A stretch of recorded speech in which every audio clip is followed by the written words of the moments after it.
नमस्कार प्रिय दर्शकों, स्वागत है आप सभी का। और आज हम चर्चा करेंगे कि जन्म कुंडली में जो ग्रह अस्त हो जाते हैं, क्या वो प्रभावहीन हो जाते हैं?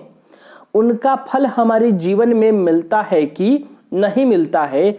आज इस महत्वपूर्ण विषय पर चर्चा करेंगे। इस महत्वपूर्ण विषय को समझने का प्रयास करेंगे।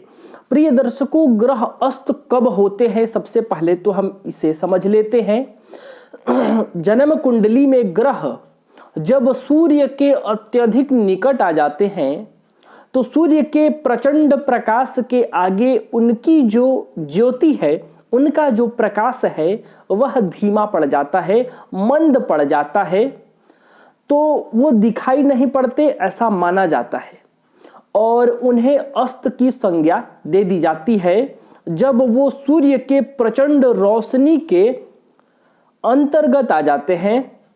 यानी सूर्य का जो प्रकाश होगा उस प्रकाश में उस ग्रह का प्रकाश धूमिल पड़ जाए, दिखाई न दे, तब ज्योतिष शास्त्र में उस ग्रह को अस्त की संज्ञा दे दी जाती है।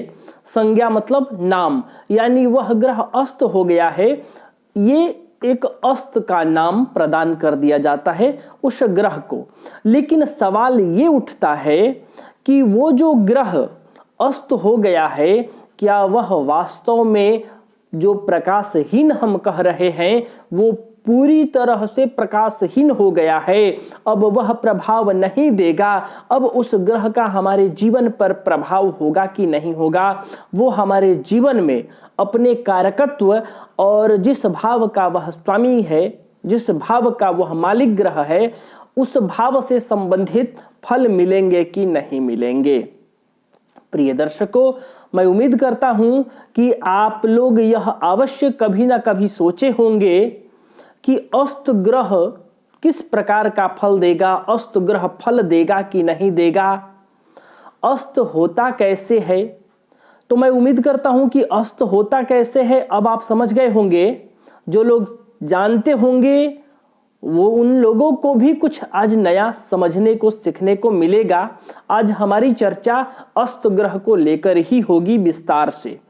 प्रिय दर्शकों, अस्त ग्रह तब होता है जब सूर्य की रोशनी में वह धूमिल पड़ जाए, क्योंकि सूर्य की जो रोशनी है बहुत प्रचंड है। कितने ग्रह तो सूर्य का प्रकाश लेकर प्रकाशित होते हैं और ग्रहों का प्रभाव हमें प्रकाश के रूप में ही मिलता है। इसलिए ऐसा माना जाता है कि जब वो ग्रह अस्त हो गया तो क्या प्रभाव देगा, उसका अब प्रभाव क्या रह गया।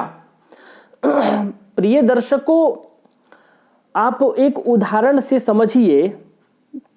जैसा कि मान लेते हैं आपने अपने घर में एक हाइलोजन जला दिया,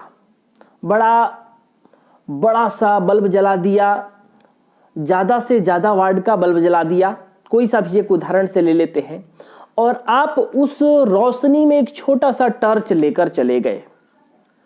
आपको ऐसा महसूस होगा कि ये टॉर्च का प्रकाश दे ही नहीं रहा है। ये ऐसा इसलिए महसूस होता है क्योंकि उस रोशनी के पास आपने बड़े बल्ब लगा दिए हैं, बड़ा हाइलोजन लगा दिया है। उस रोशनी का वाट ज्यादा है आपके टॉर्च के अपेक्षा। आप अभी जस्ट उसको बंद कीजिए ना, आपका टॉर्च का जो रोशनी होगा वो दिखने लगेगा। उसका प्रभाव होता है, कम होता है। जैसा कि आप महसूस करेंगे कि हाइलोजन के बीच उस टॉर्च का भी प्रकाश आपको कुछ ना कुछ मात्रा में दिखाई देगा।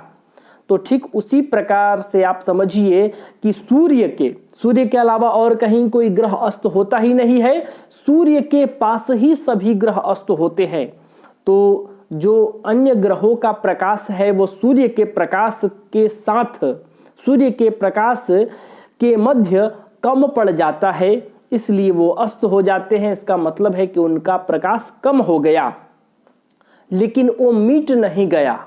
वो जो भी ग्रह अस्त हुआ है वह खत्म नहीं हुआ है, वो ग्रह खत्म नहीं हुआ है, उसका भी प्रभाव होता है। हाँ, ये कह सकते हैं कि उसका प्रभाव कम होगा क्योंकि उसकी रोशनी थोड़ी कम पड़ जाती है सूर्य के प्रकाश में, लेकिन वह विद्यमान होता है, वह मौजूद होता है, वहां उपस्थित होता है, तो स्पष्ट है कि वह अपना भी प्रभाव देगा। जिस वस्तुओं का, जिस विषयों का वह कारक है और जिस भाव का स्वामी बना हुआ है, उस भाव से संबंधित विषय वस्तुओं का भी आपके जीवन में प्रभाव देगा।